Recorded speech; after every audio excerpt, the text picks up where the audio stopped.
ചന്ദ്രസേന രാജാവിന്റെ കഥ. ഉജ്ജയിനിലെ രാജാവായിരുന്ന ചന്ദ്രസേനൻ വളരെ നീതിമാനും ജനപ്രിയനുമായ രാജാവായിരുന്നു. അദ്ദേഹത്തിന്റെ കീഴിൽ രാജ്യമെങ്ങും ശാന്തിയും സുഖസമൃദ്ധിയും കളിയാടി. രാജസദസ്സിൽ ഒരുപാട് ജ്ഞാനികളുണ്ടായിരുന്നു. കവികൾ, കഥാകാരന്മാർ, പാട്ടുകാർ, നൃത്തക്കാർ, അങ്ങനെ ഒരുപാട് പേർ.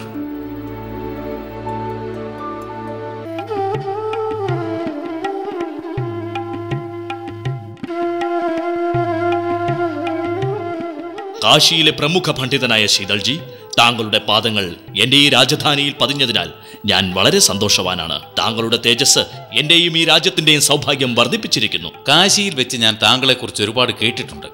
അതിനാലാണ് ഞാൻ ഇങ്ങോട്ട് വന്നത്. പറയൂ, എന്താണ് അങ്ങ് ഉദ്ദേശിക്കുന്നത്? താങ്കളുടെ ദർബാറിലെ സകല കലാവല്ലഭന്മാരുമായി ഒരു സംവാദമാണ് ഞാൻ ആഗ്രഹിക്കുന്നത്. അതിനാണ് ഞാൻ എത്തിയത്.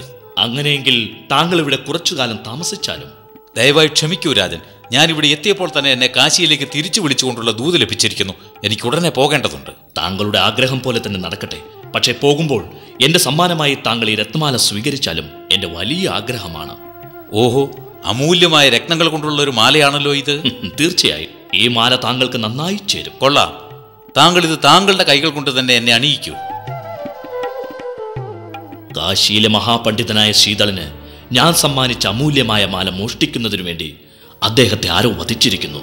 അദ്ദേഹത്തെ വധിച്ചത് ആരു തന്നെ ആയാലും അയാളുടെ തല വെട്ടിയെടുത്ത് എന്റെ മുന്നിൽ ഹാജരാക്ക്. അദ്ദേഹം വെറുമൊരു പണ്ഡിതൻ മാത്രമല്ല, എന്റെ നല്ലൊരു സുഹൃത്തുമായിരുന്നു. ഞാൻ അദ്ദേഹത്തിന് സമ്മാനിച്ച മാലയാണ് മരണത്തിലേക്ക് നയിച്ചത്. ആ മാലയ്ക്ക് വേണ്ടിയാണ് കള്ളന്മാർ അദ്ദേഹത്തെ വധിച്ചത്. അതിനാൽ ആ മഹാപണ്ഡിതന്റെ മരണത്തിനും ഞാനും ഒരു കാരണക്കാരനാണ്. ആ മാല ഞാൻ സമ്മാനിച്ചില്ലായിരുന്നുവെങ്കിൽ അദ്ദേഹത്തിന് മരണം ഇപ്പോൾ തന്നെ സംഭവിക്കില്ലായിരുന്നു. ഓ, എന്റെ സുഹൃത്തിന്റെ മരണത്തിന് ഞാൻ തന്നെയാണല്ലോ കാരണം. ദൈവമേ, ഞാനൊരു പാപിയാണല്ലോ. മഹാരാജൻ, എനിക്ക് താങ്കളുടെ രോഗകാരണം മനസ്സിലായി. എൻ്റെ അഭിപ്രായത്തിൽ താങ്കൾ പണ്ഡിത ശിരോമണി ശീതളിൻ്റെ ഘാതകൻ താനാണെന്ന് സ്വയം കരുതിയതാണ് ഈ അവസ്ഥയ്ക്ക് കാരണം. ഞാൻ എൻ്റെ ശക്തി ഉപയോഗിച്ച് ശീതളിനെ ജീവിപ്പിച്ച് താങ്കളുടെ രോഗം ഭേദമാക്കാം. താങ്കൾക്ക് മരിച്ചവരെ ജീവിപ്പിക്കാൻ സാധിക്കും അല്ലേ? ഇല്ല രാജൻ, എനിക്കങ്ങനെ എപ്പോഴും സാധിക്കില്ല. പിന്നെന്താണ് പറഞ്ഞു വരുന്നത്? മഹാരാജൻ, എൻ്റെ ഈ സിദ്ധികൾ ഉപയോഗിച്ച് ഞാൻ മരിച്ച വ്യക്തിക്ക് ജീവൻ നൽകിയാൽ എൻ്റെ സർവ്വശക്തികളും നഷ്ടപ്പെടും. താങ്കളുടെ ശക്തികൾ നഷ്ടപ്പെടുമെങ്കിൽ ശീതളിനെ പുനർജനിപ്പിക്കേണ്ട. താങ്കളുടെ കഴിവുകൾ നഷ്ടപ്പെടുന്നത് കാണാൻ ഞാൻ ആഗ്രഹിക്കുന്നുമില്ല. വിക്രമാദിത്യ, ചന്ദ്രസേനന്റെ കഥ കേട്ടില്ലേ? ഇനി താങ്കൾ ഞാൻ ചോദിക്കുന്ന ചോദ്യത്തിന് ഉത്തരം നൽകണം.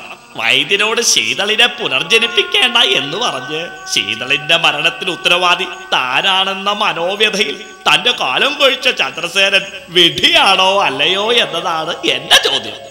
വിക്രമാദിത്യ, താങ്കൾക്കതിന്റെ ശരിയുത്തരം അറിയാമെന്ന് എനിക്കറിയാം. താങ്കൾ ശരിയുത്തരം പറഞ്ഞാൽ ഞാൻ തിരിച്ച് ആൽവരത്തിൽ പോയി കിടക്കും. താങ്കൾ വീണ്ടും അവിടെ വന്ന് എന്നെ എടുക്കണം.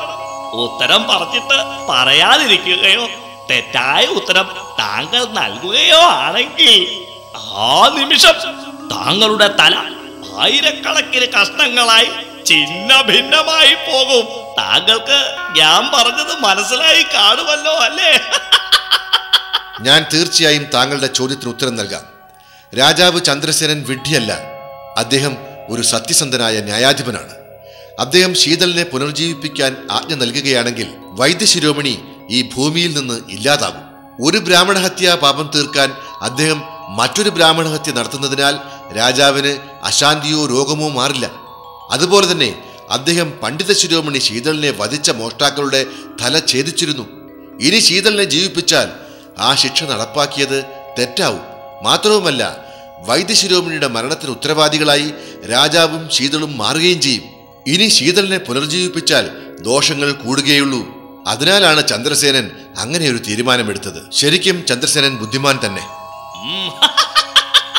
വിക്രമാദിത്യ, താങ്കൾ ശരിയായ ഉത്തരമാണ് നൽകിയത്. താങ്കളുടെ ഉത്തരത്തിൽ നിന്ന് താങ്കളുടെ ബുദ്ധിശക്തിയും സൂത്രവും തെളിഞ്ഞിരിക്കുന്നു. താങ്കൾ എന്നെ ആൽമരത്തിൽ നിന്ന് എടുക്കുമ്പോൾ ഞാൻ പറഞ്ഞിട്ടുള്ള കാര്യങ്ങൾ താങ്കൾ മറന്നോ? യാത്രക്കിടയിൽ താങ്കൾ എന്തെങ്കിലും സംസാരിച്ചാൽ ഞാൻ തിരിച്ച് ആൽമരത്തിലേക്ക് തന്നെ പോകുമെന്ന് താങ്കൾ ഇപ്പോൾ സംസാരിച്ചിരിക്കുന്നു, അതിനാൽ ഞാൻ തിരിച്ചു പോവുകയാണ്.